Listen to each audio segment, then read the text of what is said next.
চলেছি, সেটা হলো ট্র্যাডিশনাল বনেদি বাড়ির লুক। তার জন্য আমার দরকার এরকম একটা শাড়ি, আর সেটা আমি নিয়ে চলে এসেছি। তার সাথে এরকম একটা ব্লাউজ।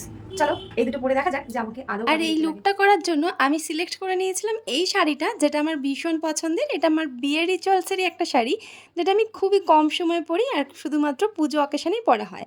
যেহেতু লাল, আর এরকম কিন্তু লাল তাঁতের শাড়ি আমাদের সকলের কাছে একটা করে থাকে। আর বর্তমান যুগে যতই আমরা জামদানিতে ফিরে যাই না কেন, সেই আগেরকার দিনের এই সুন্দর তাঁতের শাড়িগুলো কিন্তু আমাদের ভীষণ পছন্দের। আমার তো মেনলি ভীষণ ভালো লাগে। তোমাদেরও যদি ভালো লাগে তোমরাও কিন্তু এইরকম একটা লুক তোমাদের বাড়ির পুজোতে ট্রাই করে নিতেই পারো। আর বনেদি বাড়ির লুক ভেবেই আমি করে নিয়েছিলাম এইরকম একটা সুন্দর বান। আর বানটা কীভাবে করছি সেটা আগে দেখে নাও। আমার মনে হয়েছিল রোজ তুমি মেকআপের ওপরেই ফোকাস করি, আজ নয় একটু হেয়ার স্টাইলের ওপরেই ফোকাস করলাম। আর সেই জন্যই তোমাদেরকে শিখিয়ে দিলাম এইরকম সুন্দর হেয়ারস্টাইলটা তোমরা কিভাবে করবে। আর এই লুকের শর্টস ভিডিওগুলো দেখে তোমরা আমাকে শুধু একটা কথাই জিজ্ঞাসা করেছো যে দিদি, তুমি তোমার চুল দিয়ে এত সুন্দর একটা বান কী করে করলে। আর সেই রকমই একটা সুন্দর হেয়ারস্টাইলের টিউটোরিয়াল কিন্তু আজকে তোমাদের সাথে শেয়ার করছি। কোনো রকম মেশিন ইউজ ছাড়াই এই সুন্দর হেয়ারস্টাইলটা আমি আজকে তোমাদেরকে করে দেখিয়েছি। আর বানটা এতটা বড় হলো কিভাবে সেটারও একটা ট্রিক্স রয়েছে। বান তোমরা ইউজ করতে পারো ডোনাট টাইপের, কিন্তু ডোনাটের চেয়েও না সুন্দর ফিনিশিং আসে যদি তোমরা ডোনাটটাকে কেটে এরকম একটা সুন্দর সলিড বেস বানিয়ে নাও। তারপর নিজের চুলটাকে জড়িয়ে দাও, আর তার উপর দিয়ে ফুল দিয়ে কভার করে দাও, তাহলেই কিন্তু সুন্দর একটা ডোনাট বান হয়ে যাবে।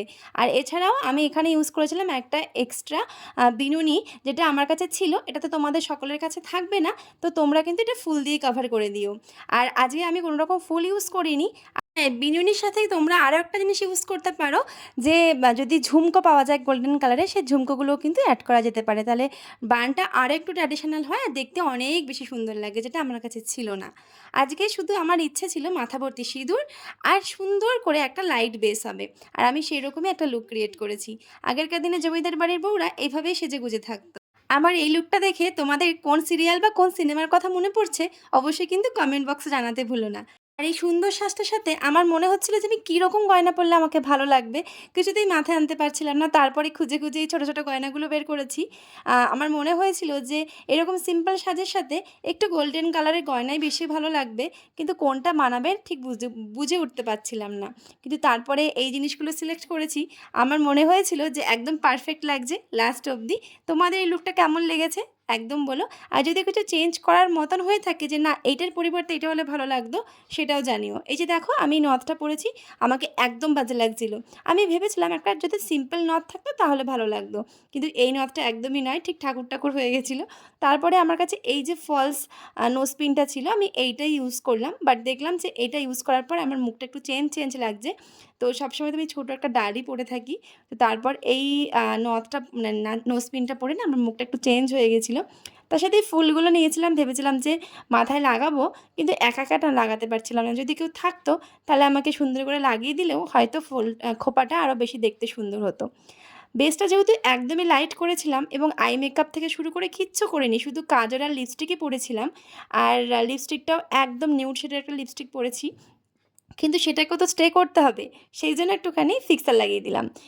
যদিও এখানে আমার স্টে করার কোনো ব্যাপার ছিল না, বাট তোমাদেরকে যেহেতু আমি দেখাই মেকআপের ভিডিও অ্যান্ড হেয়ার টিউটোরিয়াল, তো এইগুলো কিন্তু আমাকে কমপ্লিট করা আমার রেসপন্সিবিলিটি। আর ওভারঅল লুকটা ছিল ঠিক এই রকম। আমি সেই রকমভাবে এক্সপ্রেশন দিয়ে ভিডিও বানাতে পারি না, বাট তবুও তোমাদের জন্য একটু একটু চেষ্টা করি। আর এই ভিডিওটা দেখে তোমাদের কোন সিরিয়াল বা কোন সিনেমার নায়িকার কথা মনে হচ্ছে অবশ্যই জানিও। আর আমাকে কেমন লাগছে সেটাও বলো। নেক্সট কীরকম লুক রিক্রিয়েট করে দেখালে তোমাদের বেশি ভালো লাগবে সেটাও বলো।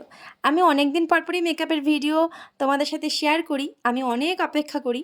আর এই লুকটা যখন শর্টসগুলো আমি পোস্ট করেছিলাম, আমার প্রত্যেকটা বন্ধু বলেছে যে এই লুকটার প্লিজ টিউটোরিয়াল দিও দিদি, আর বিশেষ করে হেয়ার স্টাইলের টিউটোরিয়াল দিও।